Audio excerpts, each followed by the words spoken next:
শুধুমাত্র সন্দেশখালী নয়, পাশাপাশি চোপড়ার দিকেও আমাদের নজর রয়েছে। চোপড়াতে আজকে পৌঁছেছেন রাজ্যপাল সিভি আনন্দ বোস। চোপড়ায় 4 শিশু মৃত্যুর ঘটনায় তৃণমূলের তরফে অনুরোধ করা হয়েছিল যেন রাজ্যপাল সিভি আনন্দ বোস তিনি যান, সেখানে গিয়ে গোটা ঘটনা সরেজমিনে খতিয়ে দেখেন। সেখানে পৌঁছে বিএসএফ এর রিপোর্ট তলব করলেন রাজ্যপাল। Asked any report from the BSF regarding the Chopra incident? Yes, Okay. So are you today meeting with the BSF officials regarding? hopefully. আমাদের সঙ্গে রয়েছেন আমাদের প্রতিনিধি সোমরাজ। সোমরাজের কাছে যাব। সোমরাজ, বিএসএফ এর তরফে রিপোর্ট তলব করা হলো রাজ্যপালের তরফে, কিন্তু বিএসএফ এর তরফে এখনো পর্যন্ত কি কোনো রকম রেসপন্স করা হয়েছে? দেখো, তোমাকে এই মুহূর্তে গুরুত্বপূর্ণ আপডেট জানিয়ে রাখি। রাজ্যপাল সিভি আনন্দ বোস কেন্দ্রীয় স্বরাষ্ট্র মন্ত্রকের কাছে ঘটনাটি জানাতে চলেছে।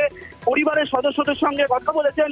পরিবারের সদস্যদের সঙ্গে কথা বলার পর কেন্দ্রীয় স্বরাষ্ট্রমন্ত্রী অমিত শাহকে তিনি ঘটনা চলেছেন তেমনটাই রাজ্যপাল সিভি আনন্দ বোস জানালেন। এবং যেটা খবর, আজই কেন্দ্রীয় স্বরাষ্ট্র মন্ত্রকের কাছে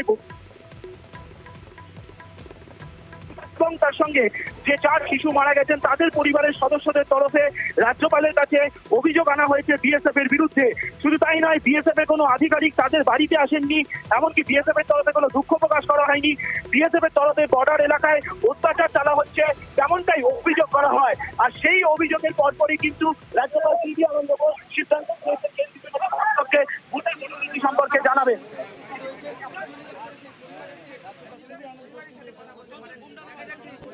যে আপডেট সোমরাজের থেকে আমরা পেলাম, ইতিমধ্যেই যে ঘটনা সরেজমিনে খতিয়ে দেখলেন রাজ্যপাল সিভি আনন্দ বোস, সেই ঘটনার পরিপ্রেক্ষিতে এবার কেন্দ্রীয় স্বরাষ্ট্রমন্ত্রীকে রিপোর্ট দেবেন রাজ্যপাল।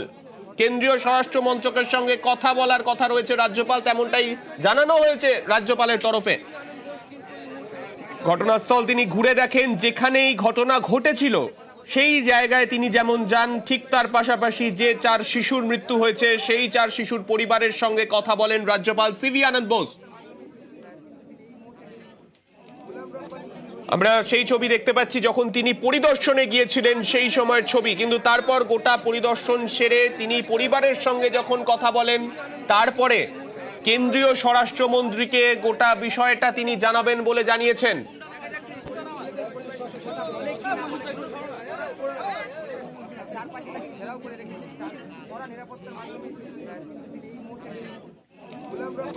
আমরা দেখলাম চোপড়ায় যাওয়া নিয়ে একটা রাজনৈতিক টানাপোড়েন চলছিল। তৃণমূলের তরফে রাজভবনে গিয়ে রাজ্যপালকে অনুরোধ করা হয়েছিল যেন তিনি চোপড়ায় যান। আমাদের সঙ্গে রয়েছেন আমাদের প্রতিনিধি চঞ্চল। চঞ্চল, আমরা যে ছবি দেখতে পেলাম আজকে, গ্রামবাসীদের সঙ্গে তিনি যেমন কথা বলেন, যে 4 শিশুর মৃত্যু হয়েছে তার পরিবারের সঙ্গে কথা বলেছিলেন রাজ্যপাল, কি জানালেন তারা রাজ্যপালকে? দেখো সানি, তোমাকে জানিয়ে রাখি যে রাজ্যপালকে কাছে পেয়ে কিন্তু পা ধরে পায়ে পড়ে কিন্তু কান্নায় ভেঙে পড়েন শিশুহারা মা এবং বাবারা। এবং তাদের যে অভিযোগ ছিল শুরু থেকে, যে খনন হয়েছিল সেই খননের যে বিএসএফ রয়েছে, বিএসএফ এর জওয়ানদের বিরুদ্ধে কিন্তু অভিযোগ উঠেছিল এবং সেই অভিযোগ কিন্তু আজকে রাজ্যপালের সামনে তুলে ধরেছে পরিবারের সদস্যরা। এবং পাশাপাশি জানিয়ে রাখি যে এই ঘটনায় যে আরো যে যারা জড়িত রয়েছে, জেসিবি এবং ট্রাক্টর দিয়ে সেখানে যে মাটি খনন হয়েছিল সেই বিষয়গুলো কিন্তু রাজ্যপালের সামনে অভিযোগ করা হয়েছে। এবং পরিবারের সদস্যরা জানিয়েছেন যে রাজ্যপালের তরফ থেকে কিন্তু আশ্বাস দেওয়া হয়েছে যে সমস্ত বিষয় খতিয়ে দেখা হবে এবং সুবিচার পাবেন, এমনটা কিন্তু পরিবারের সদস্যরা জানিয়েছেন।